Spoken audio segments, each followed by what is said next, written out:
আমরা আগে কি শিখেছি? সি স্কেল, একটা অক্টেভ কিভাবে বাজাবো। এক মানে ফিঙ্গার নাম্বারগুলো আগে দেখে নাও।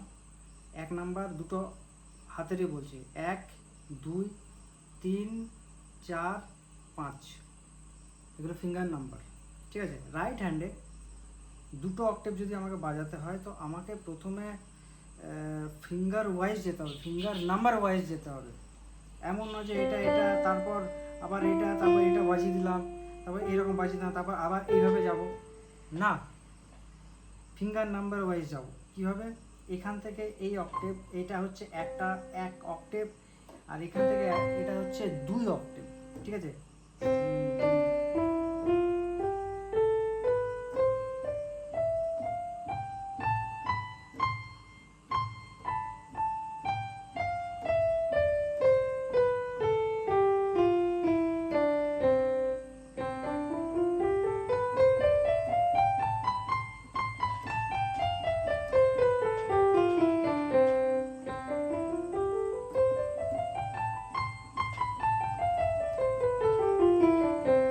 স্মুথলি তখনই বাজবে যখন আমি ফিঙ্গার নাম্বার ওয়াইজ বাজাবো, ঠিক আছে।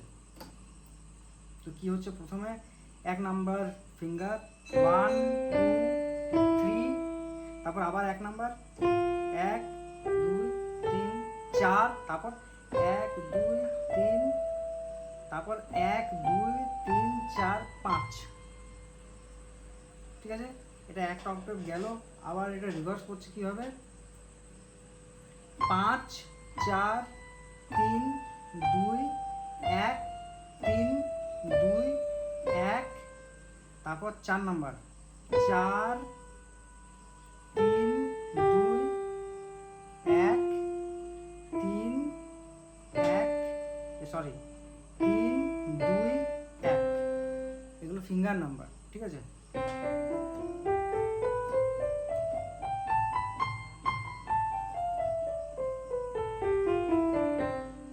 সেরকম কিন্তু আমার লেফট হ্যান্ডেও আমি যদি এখান থেকে বাজাই, দেখো 5 4 3 2 1 3 2 1, তারপর 4 3 2 1 3 2 1 1 2 3 1 2 3 4 1 2 3 1 2 3 4 5।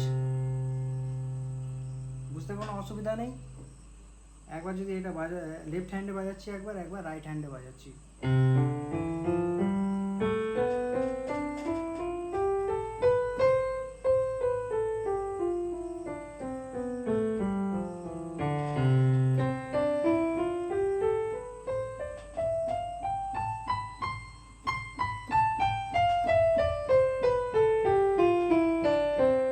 একসঙ্গে দুটো হাতে সি স্কেল বাজাবো, 2 অক্টেভ।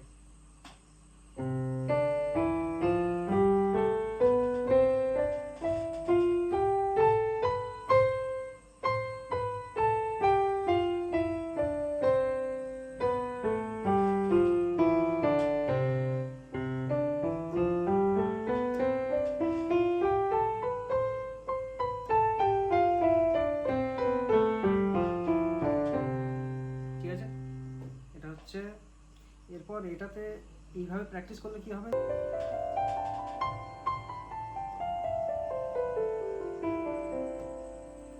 আরপিজিওটা দেখা হবে।